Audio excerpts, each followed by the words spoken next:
هغوی لارښوونې عملي کړي. که څوک غوسه شي باید چوپ پاتې سي. اکثره پښیماني موږ د هغو خبرو له امله وي چې د قهر په حالت کې مو کړې وي. سبحان الله. که څوک غوسه شي او ولاړ وي نو باید کینی، او که بیا هم آرام نشو باید بیخي داسې وڅملي. ولې؟ ځکه چې قهر بدن دغسې د عضلې ټولې سختې سي. وخت ستاسې د فزیکي حالت چینج کړي دغه په خپله مغز ته سیګنال ورکوي چې هر شی آرام دی. مخکې مې درته وویل تاسې مغز د اصلي او د خیالي ایډیا دغه نشي کولی. فزیکي حالت بدلون مغز ته د آرامتیا احساس ورکوي. قهر د شیطان څخه دی او شیطان له اور څخه پیدا شوی ده. نو که څوک غوسه سي باید اودس وکړي. دا ټول شیان موږ تاسو ته رسول الله صلی الله علیه وسلم راښوولي دي. د تخنیکو ته ګورئ چې ولاړ یې کښېنه ناست یې وڅملېږه.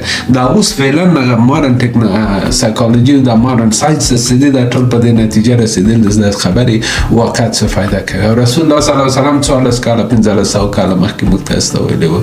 که دا ثبوت د اسلام د رښتیاتوب نه وي نو بل شی ده. تاسې ماته ووایاست. اوسنی علم دا ثابتوي چې یخې اوبه د استرس هورمونونه کموي او عصبي سیستم آراموي. سبحان الله. دریم د فکر کولو طریقه بدله کړئ. په انګلیسي کې ریفریمینګ ورته وایي. د دې پر ځای چې ووایي څنګه جرأت وکړو چې دا له ما سره وکړو، ووایي شاید دې سړي نورې ستونزې هم درلودې، خیر زه خو صبر کولی شم، زه به صبر وکړم. قرآن موږ ته دا درس راکوي. او هغوی چې د قهر پر وخت بخښنه کوي. سبحان الله. آل عمران کې ده. بخښنه کمزوري نه ده بلکې د زړه قوت دی.